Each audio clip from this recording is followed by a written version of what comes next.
આગળ વાત કરીએ તો કચ્છ જિલ્લાને નવા 552 શિક્ષકો મળ્યા। આજે વિદ્યા સહાયકને નિમણૂક પત્રો આપવામાં આવશે। કચ્છમાં વિદ્યા સહાયકની સ્થળ પસંદગી પ્રક્રિયા પૂર્ણ થઈ છે। 2500 વિદ્યા સહાયકની ભરતી સામે માત્ર 952 જેટલા શિક્ષકોની ભરતીની જાહેરાત બાદ પણ શિક્ષકોની ઘટ યથાવત છે। વધુ માહિતી મેળવીએ સંવાદદાતા અલ્પેશ ગોસ્વામી આપણી સાથે જોડાયા છે।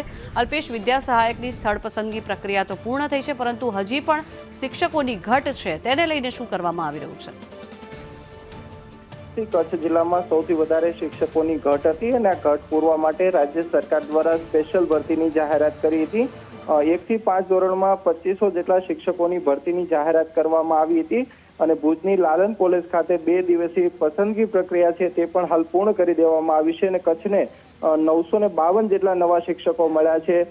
જે રીતે કચ્છમાં શિક્ષકોની ઘટ છે, સૌથી વધારે અંતરિયાળ અને છેવાડાના વિસ્તારમાં શિક્ષકો નથી, તેવી સ્થિતિની અંદર 952 જેટલા જે શિક્ષકો મળ્યા છે તેના સામે હજુ પણ આ ઘટ છે તે યથાવત રહે તેવું લાગી રહ્યું છે।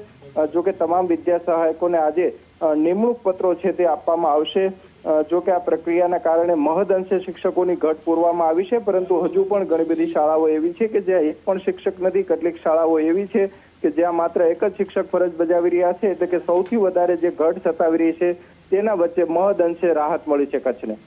જી આભાર અલ્પેશ સમગ્ર માહિતી બદલ।